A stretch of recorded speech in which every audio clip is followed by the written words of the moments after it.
Hi friends, welcome to Vanshi cafeteria. எல்லாரும் எப்படி இருக்கீங்க? இன்னைக்கு ஒரு சூப்பரான ஸ்வீட் ரெசிபியோட ஒரு ஹாப்பி நியூஸ் இந்த வீடியோல நான் உங்களுக்கு சொல்ல போறேன். அதுக்கு முன்னாடி நம்ம சேனலை இன்னும் நீங்க Subscribe பண்ணல அப்படினா Subscribe பண்ணிக்கங்க. கூடவே பெல் ஐகானையும் கிளிக் பண்ணிக்கங்க. அப்பதான் நம்மளோட சேனல் வீடியோ அப்டேட்ஸ் உங்களுக்கு நோட்டிஃபிகேஷனா வரும்.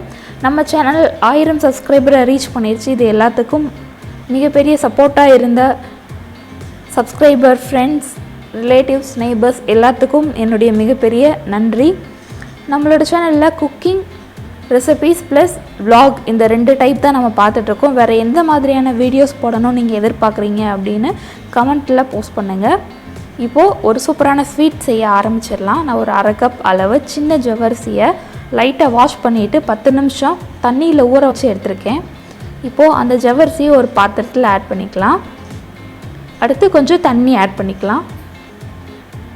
இப்போது இந்த ஜவ்வரிசியை குக் பண்ணணும்.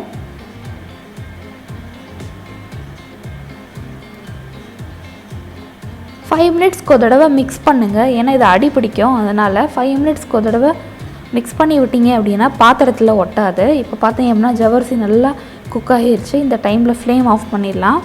இப்போ இதை ஃபில்டர் பண்ணணும். தண்ணி தனியாக ஜவ்வரிசி தனியாக ஃபில்டர் பண்ணணும்.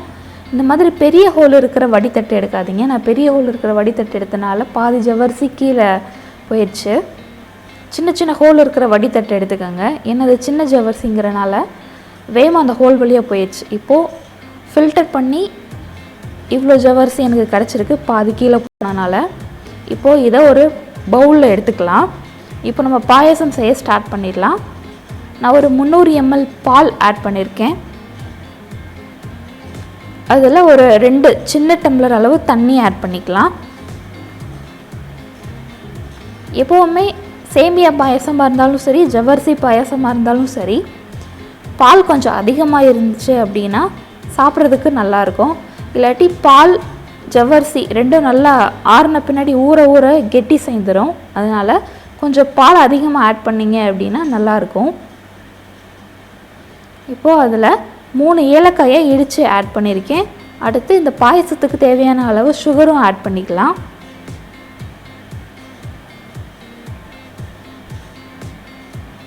ஆட் பண்ணிவிட்டு நல்லா மிக்ஸ் பண்ணிடலாம். நான் ஜவ்வரிசி ஆட் பண்ணி குக் பண்ண அந்த வீடியோ கிளிப் மிஸ் ஆயிடுச்சு, சாரி.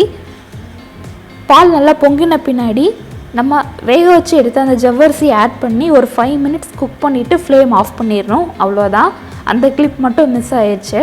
இப்போது நம்மளோட பாயசம் ரெடி பண்ணி ஒரு பாத்திரத்தில் மாற்றிக்கோங்க.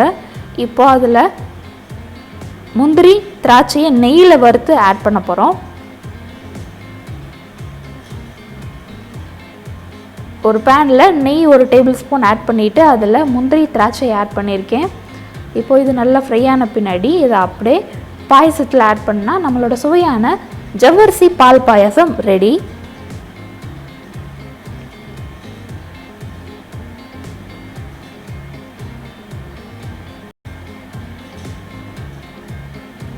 அவ்வளோதான், நம்மளோட ஜவ்வரிசி பால் பாயாசம் ரெடி ஆயிடுச்சு.